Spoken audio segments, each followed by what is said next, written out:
اللہ اکبر. اسی لیے اللہ تبارک و تعالیٰ نے قرآن مجید کے ذریعے سے ہمارے رہنمائی فرمائی اور فرمایا منافقین کی ایک صفت میں وَإِذَا قَامُوا إِلَى الصَّلَاةِ قَامُوا كُسَالَىٰ يُرَاءُونَ النَّاسَ کہ وہ جب نماز کے لیے آتے تو اسی لیے آتے کہ لوگ ان کو بڑا نمازی کہیں اور ان کی نمازیں بے سود کر دی جائیں گی. جو مسجد کو اسی لیے آتے ہیں تاکہ لوگ ان کو نمازی کہیں, 5 وقتہ نمازی کہیں.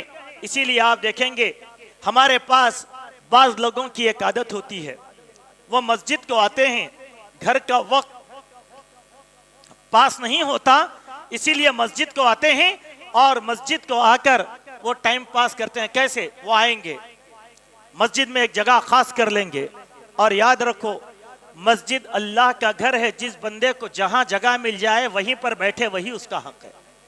کسی کی جگہ کی تخصیص کرنا یہ اسلام میں جائز نہیں ہے. نہیں یہ میری جگہ ہے ہٹو, نہیں جائز نہیں, ہمارے پاس جائز نہیں ہے. وہ آ کر کیسے کرتے ہیں؟ شور شرابہ. ہم نے ایسے لوگوں کو عرب کے اندر بھی دیکھا. ہمارے ایک ساتھی دوحہ قطر کی ایک مسجد میں کام کرتے تھے.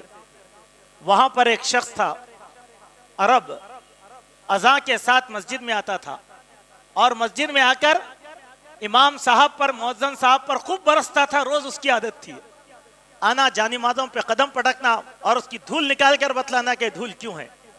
ایسے لوگ قیامت کے دن کوئی اجر نہیں پائیں گے, اللہ تبارک و تعالیٰ ان کے اعمال کو غارت کرے گا. اب بتلائیے میرے بھائی, ہم کچھ ذرا بتائیں کہ کیا اتنی جد و جہد کے بعد ہم جو اعمال کرتے ہیں اس کا ماحصل اگر قیامت میں نہیں ملے گا تو ہم سے بڑا بد نصیب کون ہوگا؟ اسی لیے ہر مومن کو چاہیے کہ وہ ہر کام اللہ کی رضامندی کے لیے کرے. ایک مرتبہ کی بات ہے, حضرت عمر رضی اللہ عنہ ایک مرتبہ عوام میں کھڑے ہو کر گفتگو کر رہے تھے. اچانک وہ لوگوں سے ہٹ گئے, ہٹ کر اپنے آپ سے گفتگو کرنے لگے, اپنے آپ کو کوسنے لگے. جیسے ہم میں کہ کچھ لوگوں کی عادت ہوتی ہے, وہ اپنے آپ کو کوس لیتے ہیں. لوگ بڑے تعجب میں پڑھے, کہا امیر المومنین آپ ایسے کیوں کر رہے تھے؟ حضرت عمر نے کیا کہا؟ حضرت عمر نے کہا کہ تھوڑی دیر کے لیے میرے نفس نے مجھ کو غرور میں مبتلا کر دیا تھا. میرے دل میں یہ خیال آیا, اے عمر اب تک تو تم ایک عام آدمی تھے, آج امیر المومنین بنا دیے گئے, تمہارا رتبہ تو لوگوں میں سب سے زیادہ اونچا ہے. میں نے محسوس کیا کہ میرا دل مجھے غرور میں مبتلا کر رہا ہے, اسی لیے میں تنہائی میں بیٹھ کر اپنے دل کو کوس رہا تھا. اللہ اکبر. کیوں؟ عہدہ, مقام, قیادت, سیادت یہ کوئی نام گرامی چیز نہیں ہوتی کہ انسان ہنسی خوشی اس کو لے لے. اسی لیے جب حضرت عمر سے کہا گیا کہ اے امیر المومنین آپ کے بعد ایک خلیفہ نامزد کر دیں, پوچھا میں خلیفہ کس کو کروں, کس کو منتخب کروں؟ کہا کہ آپ کے بیٹے عبداللہ کو. کہا کہ نہیں, خلافت اگر اتنی اچھی چیز ہے تو امت مسلمہ کے دوسرے افراد اس کے حقدار ہیں, انہیں استفادے کا موقع دیا جائے. اگر خلافت بری چیز ہے, یہ برائی میں خطاب کے خاندان پر لینا نہیں چاہتا. سبحان اللہ, اپنے بیٹے کو الگ کر دیا قیادت سے. کیوں؟ انسان غرور میں مبتلا نہ ہو, ریا میں مبتلا نہ ہو, شہرت میں مبتلا نہ ہو.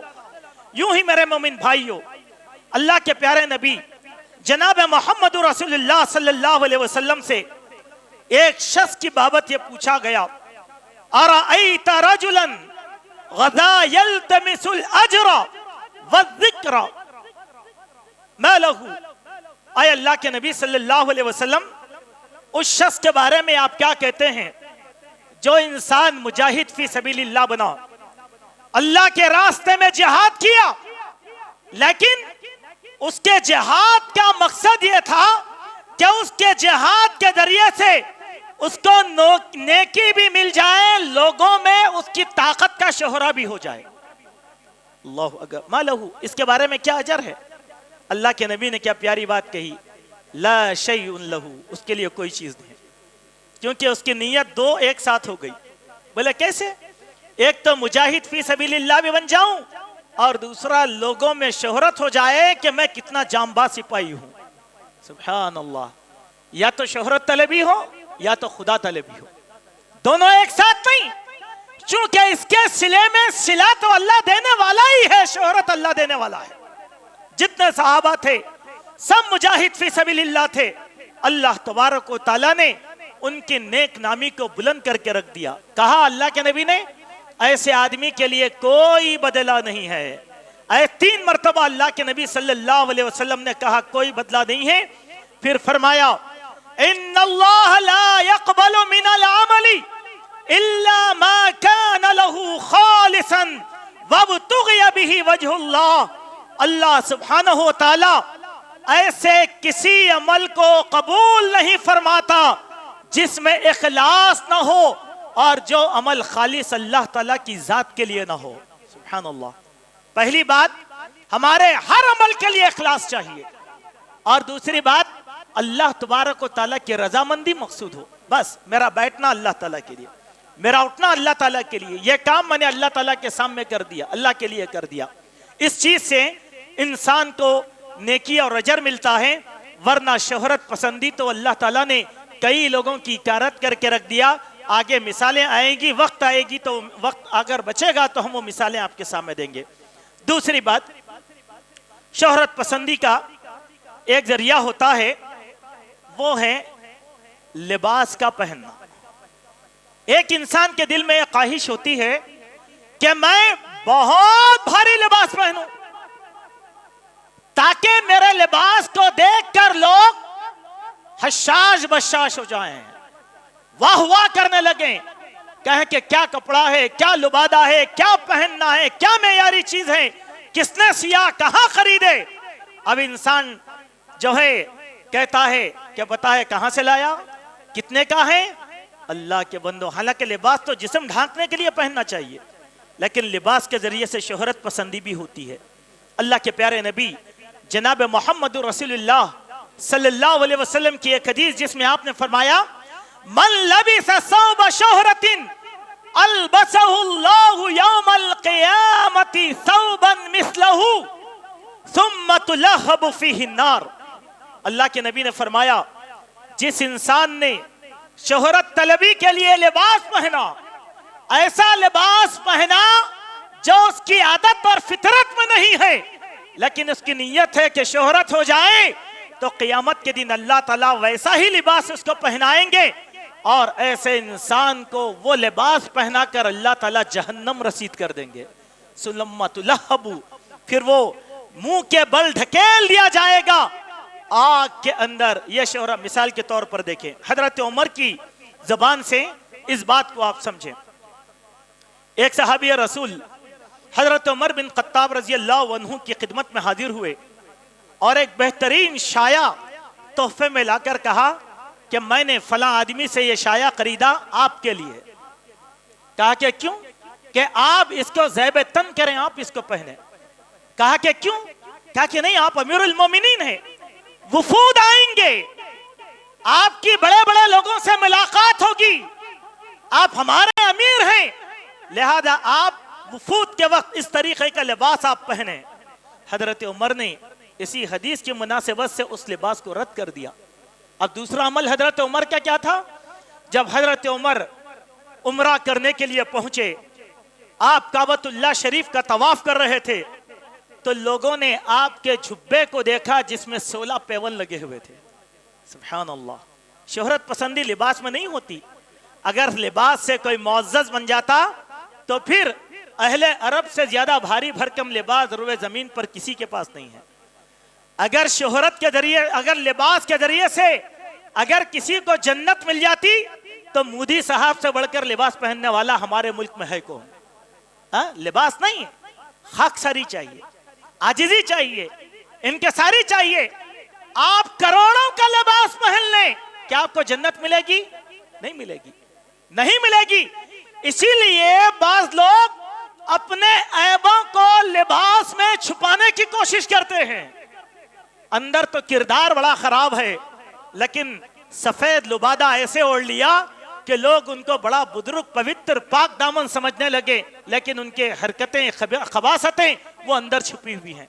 اسی لیے کسی شاعر نے کہا تھا کہ کردار کو کپڑوں میں چھپا رکھا ہے تو نے، کپڑوں کی طرح تو تیرا کردار نہیں ہے۔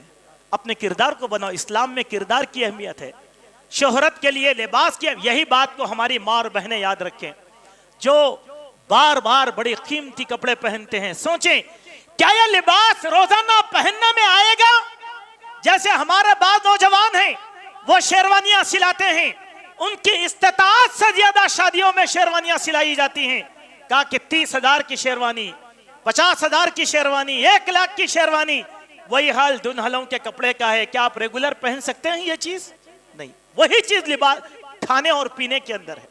کھانے پینے میں بھی ایسے کھانے استعمال کرنا چاہیے جس کے کھانے کے ہم عادی ہیں، جس کے ہم عادی نہیں ہیں وہ ہماری شہرت طلبی کو ظاہر کرتا ہے۔ ایک اور حدیث ایک اور معاملے میں وہ یہ ہے کہ بعض لوگ ولیمہ کرتے ہیں، ہمارے نوجوان، ان کے ولیموں کا مقصد بھی ہوتا ہے اس کے ذریعے سے شہرت طلبی ہو۔ اسی لیے آپ دیکھیں لوگ جب رشتہ مانگتے ہیں تو رشتے میں ایک لالچ دیتے ہیں لڑکی والوں کو، یا لڑکی والے لالچ دیتے ہیں لڑکے والوں کو، معیاری شادی کی جائے گی۔ معنی کیا ہے؟ یہ معیار کے معنی کیا ہے؟ کیا اسلام دین اور شریعت سے بڑا معیار کسی کا ہو سکتا ہے؟ نہیں، لیکن معیار ہم نے مقرر کر لیا۔ قیمتی شادی خانہ، اچھے معیاری کھانے، ظاہر داری کی ساری چیزیں۔ ہم لوگ ایک نکاح میں گئے اور وہ نکاح عصر کی نماز میں خود پڑھایا تھا۔ جب ہم شام میں اور غیر لوگوں کی بات نہیں کہتا، اپنوں کی بات کہتا ہوں، ہمارے اپنے احباب جماعت کی بات کہہ رہا ہوں کہ ہم ان کے نکاح میں گئے، نکاح ہم پڑھائے، لیکن جب عشاء کی نماز کے بعد ہم دعوت میں گئے تو دلہے کے رشتہ داروں سے پوچھنا پڑا کیا یہی دلہا ہے جس کا ہم نکاح پڑھائے تھے؟ کیوں؟ دلہے راجہ شادی خانے کو، اہل حدیث دلہا شادی خانے کو آ رہا ہے۔ کیسے؟ 16 گاڑیوں کی بارات لے کر، کرایہ کے گاڑیوں کی بارات لے کر سجایا گیا، دھجایا گیا اسٹیج، کہیں سے بھی یہ معلوم نہیں ہوتا کہ ہم نے نکاح پڑھایا ہے۔ واہ واہ واہ واہ میرے بھائی، اللہ کے پیارے نبی صلی اللہ علیہ وسلم نے ولیمے کی بابت جو تعلیمات دی ہیں ان تعلیمات کو ہم اپنے ذہن میں رکھنے کی کوشش کریں۔ ولیمہ شادی کے پہلے دن کرنا یہ افضل ہے، دوسرے دن کرنا سنت کی ادائیگی ہے، اور اگر کوئی لیٹ ولیمہ کرتا ہے تیسرے دن تو پھر یہ دکھاوا ہے، وہ ولیمہ نہیں ہوتا، اس کو اللہ کے نبی نے دکھاوا کہا۔ جیسے حدیث شریف میں آیا، اللہ کے نبی نے بیان فرمایا الولیمۃ اول یوم حق والثانی معروف والثالث ریاء وسمعۃ۔ اللہ اکبر، کیا کہا؟ لوگوں، ولیمہ پہلے دن حق، دوسرے دن نیکی، اور تیسرے دن ریاکاری وسمعۃ اور شہرت ہے۔ یہ آدمی سنت کی ادائیگی کے لیے ولیمہ نہیں کیا، اسی لیے ولیمہ کب کرنا ہے؟ پہلے دن۔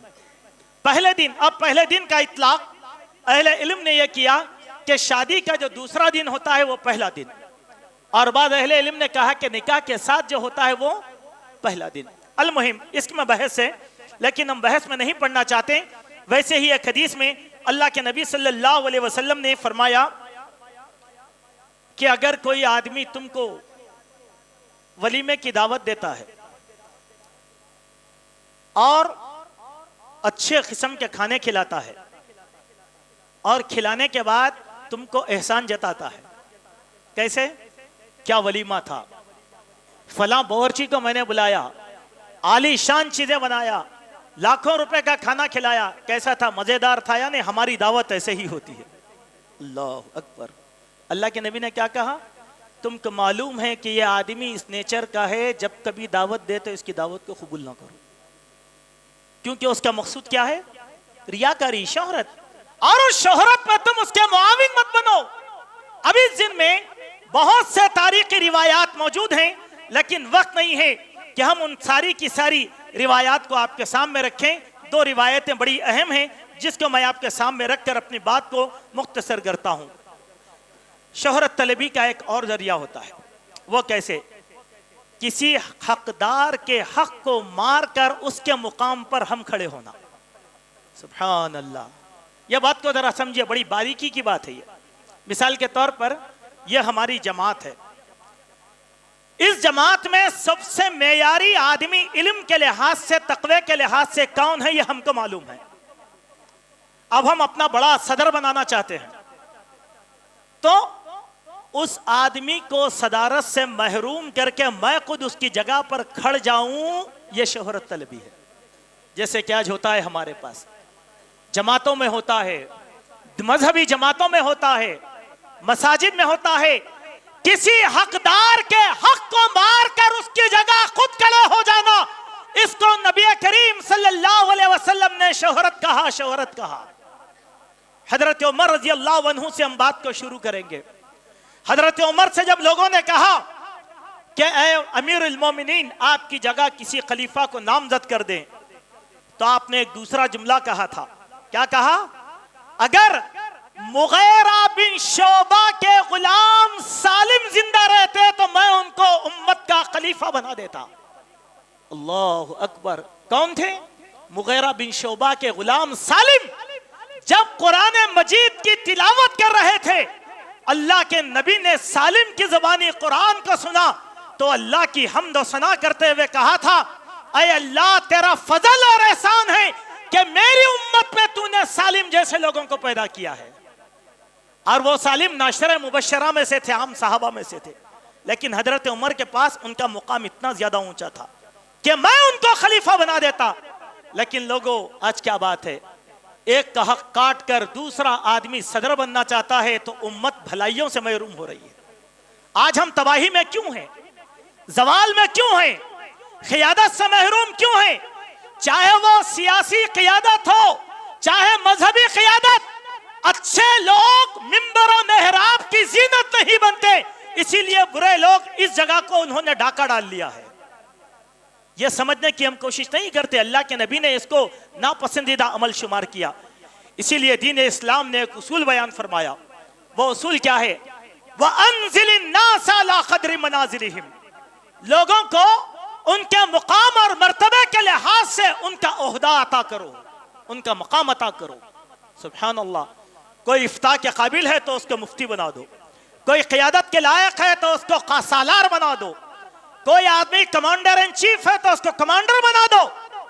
ورنہ اگر آپ گدھے کو گھوڑا بنانا چاہیں گے اور گھوڑے کو گدھا بنانا چاہیں گے، خاندان کی نیا ڈوب جائے گی، قوم کی نیا ڈوب جائے گی، قوم تباہی اور بربادی سے دوچار ہو جائے گی. اسی لیے اللہ کے نبی صلی اللہ علیہ وسلم کی ایک حدیث حضرت مستور اس حدیث میں بیان فرماتے ہیں، وَمَنْ قَامَ بِرَجُلٍ مُسْلِمٍ مَقَامَ سَمَعَةٍ فَإِنَّ اللَّهَ يَقُومُ بِهِ مَقَامَ سَمَعَةٍ يَوْمَ الْقِيَامَةِ. جو آدمی کسی مسلمان کے بدلے شہرت کے مقام پر کھڑا ہوا، اللہ تعالیٰ قیامت کے دن اس کو ایسے مقام پر فائز کرے گا جو بدنامگی کا مقام ہوگا. اللہ اکبر. ایسا کھڑا کر دیں گے اللہ تعالیٰ، کہیں گے یہی ہے دیکھو جو قوموں کی نیا کو ڈبا دیا تھا، یہی نالائق ہے، دیکھو مجھے معلوم ہے کہ میں اس منزل کا اہل نہیں ہوں، میرے لیے جائز نہیں ہے کہ میں یہاں پر کھڑ جاؤں. مگر یہ قربانی دے کون؟ لیکن انسان کرتا ہے جس کی وجہ سے نقصان وہ سہتا ہے. ایسے ہی ایک اور بات، ہم لوگ مساجد تعمیر کرتے ہیں اور وہاں پر بھی شہرت طلبی، کہ میں نے مسجد بنا دیا، میں نے مسجد بنا دیا، میں نے مسجد بنایا. ارے میں کہاں کر رہے ہو میرے بھائی؟ اللہ نے توفیق دیا تو آپ نے مسجد بنایا. بہت سے مالدار ہیں انڈیپینڈنٹ مسجدیں بناتے ہیں، بنائے بھول جائیں، انتظام اپنے پاس رکھ لیں. لیکن کیا ہے؟ میں کی سیاست ہمارے پاس ہر مسجد کے اندر ہے. اللہ نہیں، ہم اللہ کے بندوں جب مسجد تعمیر کرتے ہیں تو ایک حدیث ہم لوگ بیان کرتے ہیں، اور اہل حدیثوں آدھی حدیث بیان کرتے ہیں اور آدھی بیان نہیں کرتے. کیا ہے حدیث؟ من بنا مسجدا للہ بنى اللہ لہ بیتا فی الجنہ. لوگ خوش بولے کہ جس نے اللہ کے لیے مسجد بنا دیا، اللہ قیامت کے دن اس کے لیے مسجد بنائے گا. لوگ خوش، لوگوں نے تعاون دے دیا، ہم نے مسجد بنا دیا. پھر آپ یہ کہیں کہ لوگوں کے تعاون سے مسجد بنائی گئی. لیکن آدمی یہ نہیں کہتا، آدمی کہتا ہم نے بنایا، میں نے بنایا. یہ حدیث کا آدھا ٹکڑا ہے. اور آدھا ٹکڑا کیا ہے حدیث کا؟ آپ دیکھیں امام ناصر الدین البانی رحمت اللہ علیہ نے السلسلہ کے اندر اس حدیث کو بیان فرمایا، من بنا مسجدا لا يريد به رياء ولا سمعة بنى الله له بیتا فی الجنہ. کوئی آدمی مسجد بناتا ہے اللہ تبارک و تعالیٰ کے لیے جس کا مقصود، جس کی نیت نہ ریاکاری ہے نہ شہرت طلبی ہے، تو ایسے آدمی کے لیے اللہ جنت میں ایک گھر بنائے گا. دیکھیے حدیث کیسے ہے اور ہم اس کو کیسے سمجھتے ہیں. شہرت نہیں میرے بھائی، شہرت نہیں. اگر یہ شہرت کا کوئی حقدار ہوتا تو روئے زمین پر ابراہیم خلیل اللہ سے بڑھ کر کون حقدار ہوتا؟ آپ بتلائیے. کوئی ہوتا؟ اللہ کی سب سے پہلی مسجد کس نے بنائی تھی؟ حضرت ابراہیم خلیل. کیا آپ بتا سکتے ہیں کیا آج حضرت ابراہیم خلیل کی اولاد مسجد کی متولی بن کر وہ سنبھال رہی ہے؟ نہیں. پتہ نہیں ان کی نسل کہاں ہے، پتہ نہیں نسل ہے کہ نسل ختم ہو گئی. لیکن مسجد چلانے والی کون؟ امت محمدیہ. یہ ایک بات ہمیشہ نقطہ یاد رکھیے حضرت ابراہیم کے اس عمل سے. حضرت ابراہیم خلیل اللہ علیہ السلام کو جب اللہ نے حکم دیا کہ تم اور تمہارا بیٹا دونوں مسجد کو بناؤ، نہ کوئی مزدور تھا، نہ لیبر تھا، نہ کچھ نہیں. کتنی مشقتوں سے انہوں نے بیت اللہ الحرام کو بنا دیا پتہ نہیں. لیکن اس کے بنانے کے بعد ابراہیم خلیل اللہ نے کہیں یہ نہیں کہا اے اللہ میں مسجد بنایا. لوگ زیارت کے لیے آئے تو یہ نہیں بولے کہ ہماری مسجد. کیا کہا؟ ایک چھوٹی دعا کیا. اگر یہ دعا ہم نے اپنے کسی عمل خیر کے بعد نہیں کیا تو ہم شہرت پسند شمار کیے جائیں گے. کہا ربنا تقبل منا انک انت السمیع العلیم. اے اللہ تیرا حکم تھا مسجد بنانا، میں نے بنا دیا. اے اللہ اب یہ عاجزانہ دعا ہے کہ تو میری اس محنت اور کوشش کو قبول فرما لے. سبحان اللہ. اللہ نے قبول فرما لیا. حضرت ابراہیم کی دعا کے لحاظ سے اس مسجد کو روئے زمین پر بھی شہرت عطا فرمایا اور اللہ کے بندوں کے دلوں کو اس مسجد کی طرف پھیر دیا.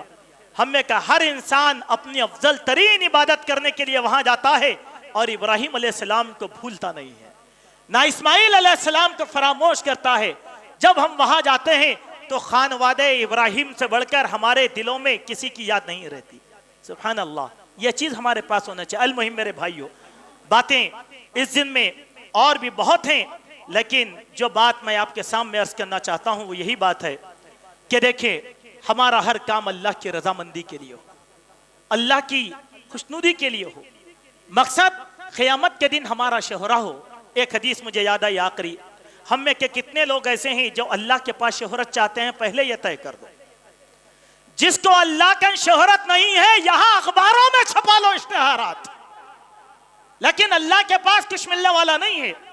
اللہ کے فرشتے اللہ کے دربار میں جاتے ہیں، اللہ تعالیٰ پوچھتے ہیں میرے فرشتوں جب تم گئے تھے تو میرے بندے کیا کر رہے تھے، آج جب تم آ رہے تھے تو میرے بندے کیا کر رہے تھے؟ فرشتے کہتے ہیں کہ اے اللہ جب ہم گئے تو تیرے بندے تیری عبادت میں تھے، فلاں تھا فلاں تھا فلاں تھا فلاں تھا. اللہ خوش ہوتے ہیں، کہتے ہیں اچھا یہ لوگ میری عبادت کر رہے تھے؟ کہا کہ ہاں اے اللہ اور تیری تعریف اور کبریائی بیان کر رہے تھے. اللہ پوچھتا ہے کہ بولو کیا کہہ رہے تھے؟ کہا اے اللہ تیرا فلاں بندہ عبد الرحیم سبحان اللہ کہہ رہا تھا، عبد الرحمن الحمدللہ کہہ رہا تھا، عبد الکبیر اللہ اکبر کہہ رہا تھا، فلاں بندہ لا الہ الا اللہ کہہ رہا تھا. اللہ خوش ہو کر فرشتوں سے کہتے ہیں فرشتے میرے فلاں فلاں بندے نے میری تعریف کی، تم اس بندے کے حق میں دعا کرو. اللہ ملائے اعلیٰ کے فرشتے ہمارے لیے رحمتوں کی دعائیں کرتے ہیں. آپ بتلائیے ہمارے ایک عمل کی شہرت اگر فرشتوں کے پاس ہو یہ افضل ہے کہ کائنات والے واہ واہ کریں؟ اسی لیے میرے بھائی آخرت کی شہرت حاصل کرو. آخرت کی شہرت جو ہم کو جنت کے اندر لے جائے گی. دنیا کی شہرت ہم کو منہ کے بل جہنم میں داخل کر دے گی. اللہ تعالیٰ سے دعا ہے اللہ سبحانہ و تعالیٰ ہم سب کو اسلام سمجھنے کی توفیق عطا فرمائے، ریاکاری سے بچائے، شہرت طلبی سے بچائے. اللہ جب تک زندہ رکھے اسلام پر رکھے، جب ہمارا خاتمہ ہو ایمان پر ہو. اللہ تبارک و تعالیٰ ہم سب کو قرآن اور سنت کا شعور نصیب فرمائے. جب تک اللہ تبارک و تعالیٰ دنیا میں رکھے کافروں کے دیدہ تر ہونے سے اللہ تعالیٰ محفوظ رکھے. قید و بند کی صعوبتیں برداشت کرنے والوں کی رہائی کے اسباب کو اللہ تعالیٰ آسان بنائے. اللہ تعالیٰ ہماری پریشانیوں کو دور کرے. عقل حلال کی اللہ تعالیٰ توفیق عطا فرمائے. اقول قولی ھذا استغفر اللہ من کل ذنب واتوب الیک.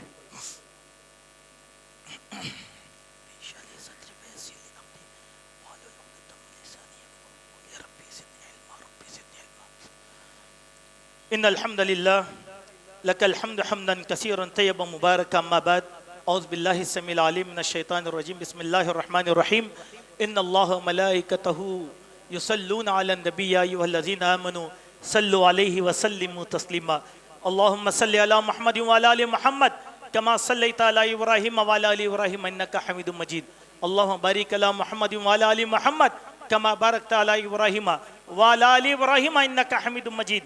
وصلی وسلم علی جمیع الانبیاء والمرسلین والملائکۃ المقربین والصحابۃ رضوان اللہ علیہم اجمعین. اللہم انصر من نصر الدین واخذل من خذل الدین ودمر اعداء الدین وانصر عبادک المخلصین. ربنا آتنا فی الدنیا حسنہ وفی الآخرۃ حسنۃ وقنا عذاب النار. ربنا ظلمنا انفسنا وان لم تغفر لنا وترحمنا لنکونن من الخاسرین. اللہم ارنا الحق حقا وارزقنا اتباعہ وارنا الباطل باطلا وارزقنا اجتنابہ. اللہم انا نسألک الہدی والتقی والعفاف والغنی.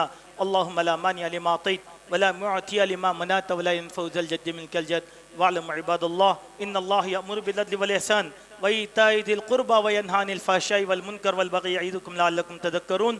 اذکروا اللہ یذکرکم وادعوہ یستجب لکم ولذکر اللہ اکبر واللہ یعلم ما تصنعون.